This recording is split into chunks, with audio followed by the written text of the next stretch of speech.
नमस्कार दोस्तों, आज हम यूपीएससी 2023 का इन्वायरमेंट और इकोलॉजी का प्रश्न करेंगे, क्योंकि इससे पहले हम लोग 2022 तक कंप्लीट कर चुके हैं।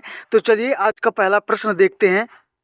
हाँ, तो 2023 के प्रश्न पत्र में इन्वायरमेंट और इकोलॉजी का पहला प्रश्न दिया है, दो कथन के रूप में दिया है और पूछा है उपरोक्त कथनों के बारे में निम्नलिखित में से कौन सा सही है ये बताना है। आइए, थोड़ा सा पैटर्न चेंज आपको दिखाई दे रहा होगा। इसका पहला कथन दिया है शिशुधानी शिशुधानी अस्थनि यानी कि मार्सिपियस प्राकृतिक रूप से भारत में नहीं होते। दूसरा कथन दिया है कि शिशुधानी अस्थनि केवल पर्वतछी रहित पर्वतीय घास स्थलों में ही पनप सकते हैं। तो आइए पहले जानते हैं कि आखिर शिशुधानी किसे कहते हैं, यानी कि मार्सुपियस किसे कहते हैं।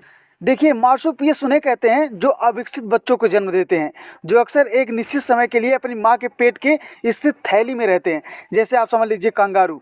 ठीक है, तो इस तरह की करीब 334 प्रजातियां हैं, जिसमें से 70% ऑस्ट्रेलिया में पाए जाते हैं। इसके मुख्य भूमि की अगर हम बात करें तो तस्मानिया, पापुआ न्यू गिनी और उसके आसपास के द्वीपों में पाए जाते हैं। इसके अलावा जो 30% है वो अमेरिका में पाए जाते हैं, मुख्य रूप से दक्षिणी अमेरिका में। ठीक है, जो मार्सुपियस होते हैं वो ज़्यादातर शुष्क और अर्ध शुष्क क्षेत्रों में पाए जाते हैं और पर्वतीय क्षेत्रों में नहीं। तो आइए एक बार स्टेटमेंट फिर से पढ़ते हैं। दिया है शिशुधानी अस्थनि प्राकृतिक रूप से भारत में नहीं होते, तो बिल्कुल ठीक बात है। 70% ऑस्ट्रेलिया के इलाकों में और जो 30% बच जाते हैं वो दक्षिणी अमेरिका में। तो हमारा कथन ये सही हो जाएगा। दूसरा स्टेटमेंट दिया है शिशुधानी अस्थनि केवल पर्वतछी रहित पर्वतीय घास स्थलों में ही पनप सकते हैं। तो ये स्टेटमेंट गलत हो जाएगा, क्योंकि ये ज़्यादातर शुष्क और अर्ध शुष्क क्षेत्रों में पाए जाते हैं। तो हमारा दूसरा कथन गलत है और पहला कथन सही है। तो ऐसे में हमारा स्टेटमेंट सही हो जाएगा सी, कथन 1 सही है किंतु कथन 2 गलत है। चलते हैं नेक्स्ट क्वेश्चन की ओर। अगला प्रश्न दिया है संक्रामक जीव जाति विशेषज्ञ समूह जो वैश्विक संक्रामक जीव जाति डेटाबेस विकसित करता है, निम्नलिखित में से किस एक संगठन से संबंधित है। तो इसमें ज़्यादा बताने की जरूरत नहीं है, यह पूरी तरह से फैक्चुअल है। आप लोगों को आ रहा है तो आ रहा है, नहीं आ रहा है तो क्वेश्चन छोड़कर आगे बढ़ने में कोई दिक्कत नहीं होनी चाहिए। हमारा ऑप्शन सही हो जाएगा अंतर्राष्ट्रीय प्रकृति संरक्षण संघ, यानी कि international union for conservation of nature, A. ठीक है, चलते हैं नेक्स्ट क्वेश्चन की ओर। हम लोगों का अगला प्रश्न दिया है निम्नलिखित प्राणी जात पर विचार कीजिए, उपयुक्त में से कितने आमतौर पर रात्रिचर हैं या सूर्यास्त के बाद अधिक सक्रिय होते हैं, ये पूछ रहा है। ठीक है, इसमें देखिए किस तरह से विकल्प दिया है, केवल 1, केवल 2, केवल 3, कोई नहीं। तो अब अगर हमें तीनों पता होगा तभी हम बता पाएंगे। एलिमिनेशन मेथड यहाँ पर काम नहीं करेगा। आइए देखते हैं। पहला दिया है सिंहपुच्छी मकॉक। तो जो सिंहपुच्छी मकॉक होता है एक वर्षा वन निवासी है। ये वर्षा वन वाले क्षेत्र में रहता है, जो अक्सर उष्णकटिबंधीय नम आर्द्र सदाबहार वनों या मानसून वनों की ऊपरी छतरियों में पाया जाता है। मैंने पहले बताया कि वर्षा वाले क्षेत्रों में होता है। यह दैनिक है। इसका अर्थ यह होता है कि यह विशेष रूप से दिन के उजाले में ही सक्रिय होता है। तो ये हमारा गलत हो जाएगा पहला, सिंहपुच्छी मकॉक। हम लोगों को सूर्यास्त के बाद जो दिखाई देता है उसको रखना है। तो पहला स्टेटमेंट गलत हो जाएगा। दूसरा दिया है मालाबार सिवेट। तो देखिए, मालाबार सिवेट जो होता है इसे निशाचर या मायावी भी कहते हैं। यह पश्चिमी घाटों के लिए एक स्थानीय है और IUCN की रेड लिस्ट में एक गंभीर रूप से लुप्तप्राय जानवर है। ठीक है, तो हमारा दूसरा ऑप्शन तो सही हो जाएगा। अब तीसरा देखते हैं। तीसरा दिया सांभर हिरण। तो सांभर हिरण भी निशाचर होता है या संध्याकालीन ज़्यादा एक्टिव होता है। अगर IUCN की लिस्ट में आप इसे देखेंगे तो ये कमज़ोर यानी कि वर्नलेबल मिलेगा और वन्य जीव संरक्षण अधिनियम 1972 की सूची 1 में मिलेगा। यह उड़ीसा का राजकीय पशु भी है। यह भारतीय उपमहाद्वीप, दक्षिण चीन और दक्षिण पूर्व एशिया में पाया जाता है। भारत में यह कान्हा, कार्बेट, रणथंभौर, माधवगढ़, गिर, दुधवा, मानस, काजीरंगा और सरिस्का में मिलता है। ठीक है, तो ये भी हमारा सही हो जाएगा। तो हमारा विकल्प हो जाएगा बी। याद रखने के लिए आप गूगल पर सर्च करके इन लोगों को अच्छी तरह अगर देख लेंगे तो आपके दिमाग में बैठ जाएगा। चलते हैं नेक्स्ट क्वेश्चन की ओर। हम लोग का अगला प्रश्न दिया है निम्नलिखित में से कौन सा जीव अपने सगे संबंधियों को अपने खाद्य के स्रोत की दिशा और दूरी इंगित करने के लिए दोलन नृत्य यानी कि वैगल डांस करता है। ठीक है, तो ये फैक्चुअल क्वेश्चन है। देखिए, इस तरह के जो कृत्य करती हैं वो मधुमक्खियां करती हैं। अपने भोजन के स्थान को संप्रेषित करने के लिए एक प्रकार का नृत्य करती हैं, जिसे राउंड डांस या वैगल डांस कहा जाता है। इस तरह का प्रश्न आप तभी कर पाएंगे जब द हिंदू या इंडियन एक्सप्रेस का जो रविवार का पेज आता है उसको आप पढ़ेंगे, तो वहाँ से मिल जाता है कभी कभी। तो हमारा ऑप्शन सही हो जाएगा सी। चलते हैं नेक्स्ट क्वेश्चन की ओर। हम लोग का अगला प्रश्न दिया है निम्नलिखित कथनों पर विचार कीजिए, उपयुक्त कथनों में से कौन सा सही है ये बताना है। 3 स्टेटमेंट दिए हैं। आइए इसका पहला स्टेटमेंट देखते हैं। पहला दिया है कुछ छत्रकों यानी कि मशरूमों में औषधीय गुण होते हैं, तो कुछ लगा दिया है इसलिए ये सही हो जाएगा। दूसरा स्टेटमेंट दिया है कुछ छत्रकों में मन प्रभावी गुण होते हैं, ये भी सही है। और तीसरा दिया है कुछ छत्रकों में कीटनाशी गुण होते हैं, यह भी सही है। और चौथा दिया है कुछ छत्रकों में जैव संदीप्तिशील गुण होते हैं, यह भी सही है। तो हमारा विकल्प हो जाएगा डी। देखिए इसमें कुछ कुछ दिया इसलिए सही हो गया। इससे पहले हम लोगों ने गुमची मशरूम के बारे में देखा था और इससे पहले हम लोगों ने कवकों के बारे में डिटेल से अध्ययन किया था। तो जो प्रीवियस ईयर के पेपर हैं अगर आप देखेंगे तो उसी पैटर्न पर धीरे धीरे पेपर आगे बनते चले आ रहे हैं। ठीक है, चलते हैं नेक्स्ट क्वेश्चन की ओर। हम लोग को अगला प्रश्न दिया है भारतीय गिलहरियों के बारे में निम्नलिखित कथनों पर विचार कीजिए। अब देखिए यह पूरी तरह से कॉमन सेंस का सवाल है, जिसके पास कॉमन सेंस होगा, जो प्रकृति के इर्द गिर्द होगा, वो इसका आंसर तुरंत निकाल लेगा। इसका पहला स्टेटमेंट दिया है वे भूमि में बिल बनाकर अपने नीड़ का निर्माण करती हैं। तो देखिए स्टेटमेंट गलत हो गया, क्योंकि देखिए वो ज़्यादातर पेड़ों पर अपना जीवन बिताती हैं, पेड़ों पर घोंसलों में रहती हैं, तो ये स्टेटमेंट गलत हो जाएगा, ज़मीन के अंदर नहीं रहती, आपने देखा होगा। दूसरा स्टेटमेंट दिया है कि वे अपने भोज्य पदार्थों जैसे कि दृढ़ फल यानी कि नट और बीजों को भूमि के अंदर जमा करती हैं। तो ये स्टेटमेंट सही है, भूमि के अंदर जमा करती हैं, वहाँ से उठाकर ले जाकर पेड़ पर अपने घोंसले में रखती हैं और खाती हैं। तो ये स्टेटमेंट हम लोगों का सही है। दूसरा दिया है वे सर्वभक्षी होती हैं, मतलब सब कुछ खा सकती हैं, कीड़े मकोड़े और यहाँ तक कि नॉनवेज वेज सब खा सकती हैं। ठीक है, तो हमारा विकल्प सही हो जाएगा बी। चलते हैं नेक्स्ट क्वेश्चन की ओर। अगला प्रश्न दिया है निम्नलिखित कथनों पर विचार कीजिए। ठीक है, इसमें 3 स्टेटमेंट दिए हुए हैं और पूछा है उपयुक्त में से कौन सा सही है। आइए इसका पहला स्टेटमेंट देखते हैं। पहला स्टेटमेंट दिया है कुछ सूक्ष्म जीव जल के क्वथनांक से ऊपर के तापमान वाले वातावरण में पनप सकते हैं। तो बिल्कुल सही बात है, कुछ, सब लोग नहीं, कुछ लोग तो पनप ही सकते हैं। दूसरा स्टेटमेंट दिया है कुछ सूक्ष्म जीव जल के हिमांक से नीचे के तापमान वाले वातावरण में पनप सकते हैं। तो बिल्कुल जैसा पहला स्टेटमेंट है वैसा दूसरा है, ये भी सही है। तीसरा दिया है कुछ सूक्ष्म जीव 3 से कम पीएच वाले अत्यंत अम्लीय वातावरण में पनप सकते हैं, बिल्कुल सही बात है।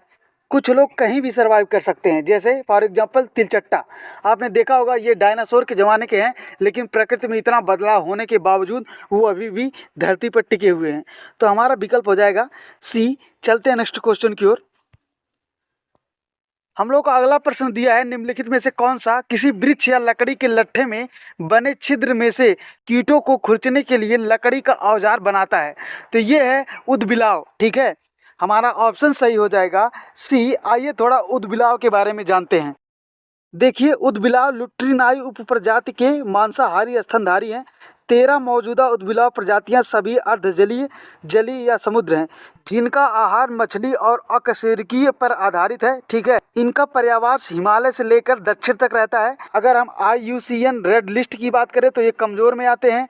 इसके अलावा आप औरंगुटैन, स्लॉथ बियर और फिशिंग कैट, इन सब के बारे में थोड़ा थोड़ा पढ़ लीजिएगा और यह भी देख लीजिएगा कि वो IUCN की लिस्ट में उनका स्थान कहाँ है, साइट्स में कहाँ है, और भारतीय वन्यजीव संरक्षण अधिनियम की सूची में वो किस लिस्ट में है। ठीक है, चलते हैं नेक्स्ट क्वेश्चन की ओर।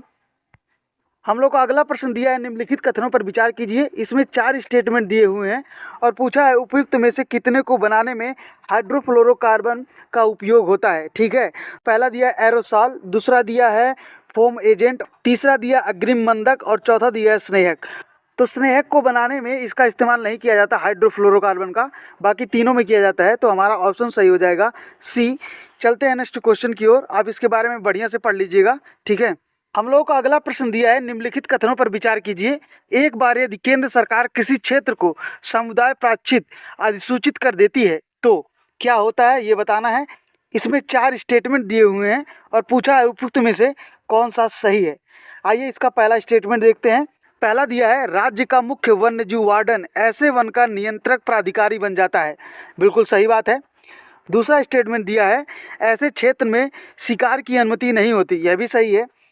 और तीसरा दिया है ऐसे क्षेत्र के लोगों को गैर इमारती लकड़ी वन उत्पाद को संग्रह करने की अनुमति होती है, बिल्कुल सही बात है, होती है, ये स्टेटमेंट सही है हम लोगों का। चौथा क्या दिया है, चौथा दिया है ऐसे क्षेत्र में लोगों को पारंपरिक कृषि करने की अनुमति होती है, ये स्टेटमेंट गलत है। देखिए एक जंगल को जब सामुदायिक रिजर्व बना दिया जाता है तो वहाँ पर न शिकार करना अलाउ होता है और न ही कृषि कार्य करने के लिए अलाउ होता है। ठीक है, तो हमारा चौथा गलत हो जाएगा। ऐसे में हम लोगों का विकल्प सही हो जाएगा सी। चलते हैं नेक्स्ट क्वेश्चन की ओर। हम लोग का अगला प्रश्न दिया है, पुनर्संचरणशील एक्वाकल्चर प्रणाली में जैव निस्यंदकों यानी कि बायोफिल्टर, एक बार और बायोफिल्टर पर क्वेश्चन आ चुका है, कल ही हम लोगों ने देखा था, की भूमिका के संदर्भ में निम्नलिखित कथनों पर विचार कीजिए। आइए इसका पहला स्टेटमेंट देखते हैं। पहला दिया है, जैव निस्यंदक बिना खाए हुए मत्स्य चारे को हटाकर अपशिष्ट उपचार प्रदान करते हैं, तो ये स्टेटमेंट हम लोगों का सही है। दूसरा दिया है, जैव निस्यंदक मत्स्य अपशिष्ट के विद्यमान अमोनिया को नाइट्रेट में बदल देता है, बिल्कुल सही बात है, ये भी सही है। तीसरा स्टेटमेंट दिया है, जैव निस्यंदक जल में मत्स्य के लिए पोषक तत्व के रूप में फास्फोरस को बढ़ा देता है, बढ़ाता नहीं है बल्कि इसको कम करता है, ये गलत चीज़ है फास्फोरस, तो ये स्टेटमेंट हम लोग का गलत हो जाएगा और हमारा ऑप्शन सही हो जाएगा बी। चलते हैं नेक्स्ट क्वेश्चन की ओर। हम लोग का अगला प्रश्न दिया है, पारा प्रदूषण के बारे में निम्नलिखित कथनों पर विचार कीजिए, उपयुक्त में से कौन सा सही है ये बताना है। आइए इसका पहला स्टेटमेंट पढ़ते हैं। पहला दिया है, स्वर्ण खनन गतिविधि विश्व में पारा प्रदूषण का स्रोत है, बिल्कुल सही बात है, यहाँ से बहुत सारे पारा निकलते हैं। दूसरा दिया है, कोयला आधारित उष्मीय शक्ति संयंत्र यानी कि थर्मल पावर प्लांट से पारा प्रदूषण होता है, बिल्कुल सही बात है। ये सब सामान्य बातें हैं, आप लोग जनरल नॉलेज में भी इसको जानते होंगे।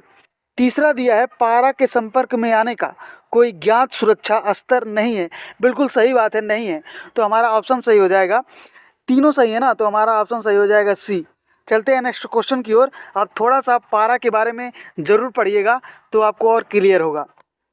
हम लोग का अगला प्रश्न दिया है, हरित हाइड्रोजन के संदर्भ में निम्नलिखित कथनों पर विचार कीजिए, और इसमें दिया है, उपयुक्त कथनों में से कौन सा सही है ये बताना है।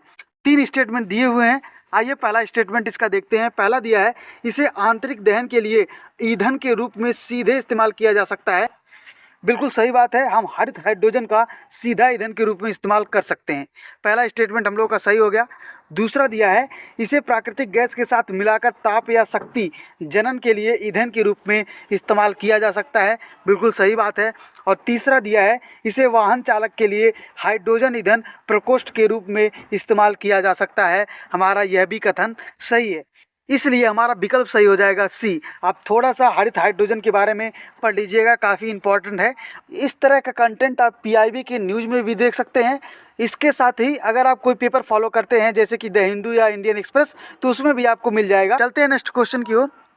हम लोग को अगला प्रश्न दिया है, निम्नलिखित कथनों पर विचार कीजिए। 2 स्टेटमेंट इसमें दिए हुए हैं और पूछा उपयुक्त कथनों में से कौन सा सही है ये हम लोगों को बताना है। आइए इसका पहला स्टेटमेंट देखते हैं।